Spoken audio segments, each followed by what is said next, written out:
Artigo 135. São pessoalmente responsáveis pelos créditos correspondentes a obrigações tributárias resultantes de atos praticados com excesso de poderes ou infração de lei, contrato social ou estatutos. Inciso 1. As pessoas referidas no artigo anterior. Inciso 2. Os mandatários, prepostos e empregados.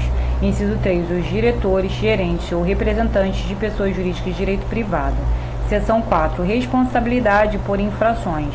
Artigo 136. Salvo disposição de lei em contrário, a responsabilidade por infrações da legislação tributária independe da intenção do agente ou do responsável e da efetividade, natureza e extensão dos efeitos do ato. Artigo 137. A responsabilidade é pessoal ao agente, inciso 1, quanto às infrações conceituadas por lei como crimes ou contravenções, salvo quando praticadas no exercício irregular de administração, mandato, função, cargo ou emprego, ou no cumprimento de ordem expressa emitida por quem de direito. Inciso 2. Quanto às infrações em cuja definição o dolo específico do agente seja elementar.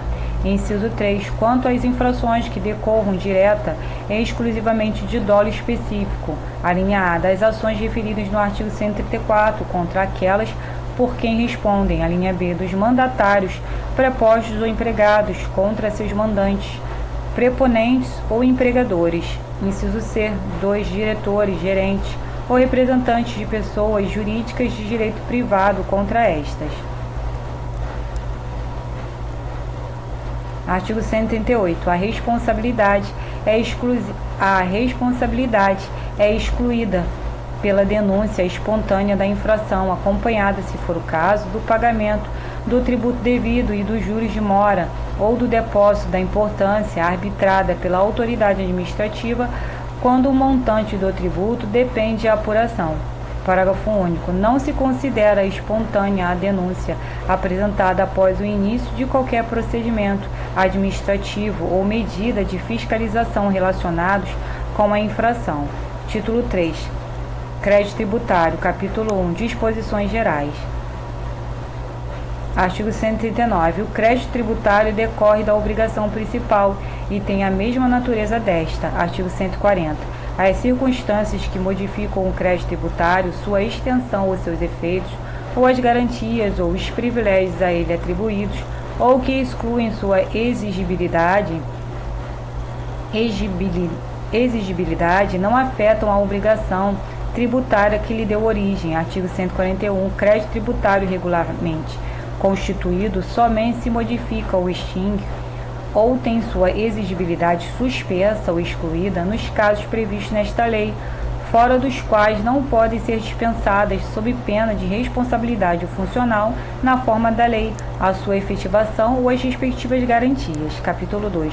Constituição do crédito tributário. Seção 1. Lançamento. Artigo 142. Compete privativamente à autoridade administrativa constituir o crédito tributário pelo lançamento, assim entendido o procedimento administrativo tendente a verificar a ocorrência do fato gerador da obrigação correspondente, determinar a matéria tributável, calcular o montante do tributo devido, identificar o sujeito passivo e, sendo o caso, propor a aplicação da penalidade cabível. Parágrafo único. A atividade administrativa de lançamento é vinculada e obrigatória, sob pena de responsabilidade funcional. Artigo 143. Salvo disposição de lei em contrário, quando o valor tributário esteja expresso em moeda estrangeira, o lançamento far-se-á sua conversão em moeda nacional ao câmbio do dia da ocorrência do fato gerador da obrigação. Artigo 144. O lançamento reporta-se à data da ocorrência do fato gerador da obrigação e rege-se pela lei então vigente, ainda que posteriormente modificada ou revogada. Para primeiro, aplica-se ao lançamento a legislação que, posteriormente à ocorrência do fato gerador da obrigação, tem instituído novos critérios de apuração ou processos de fiscalização, ampliado os poderes de investigação das autoridades administrativas ou outorgado ao crédito maiores garantias ou privilégios, exceto neste último caso, para o efeito de atribuir responsabilidade tributária a terceiros. Parágrafo 2º. O disposto neste artigo não se aplica aos impostos lançados por períodos certos de tempo, desde que a respectiva lei fixe expressamente a data em que o fato gerador se considera ocorrido. Artigo 145. O lançamento regularmente notificado ao sujeito passivo só pode ser alterado em virtude de: inciso 1, impugnação do sujeito passivo; inciso 2, recurso de ofício; inciso 3, iniciativa de ofício da autoridade administrativa, nos casos previstos no artigo 149. Artigo 146. A modificação introduzida de ofício ou em consequência de decisão administrativa ou judicial aos critérios jurídicos adotados pela autoridade administrativa no exercício do lançamento somente pode ser efetivada em relação ao mesmo sujeito passivo, quanto a fato gerador ocorrido posteriormente à sua introdução.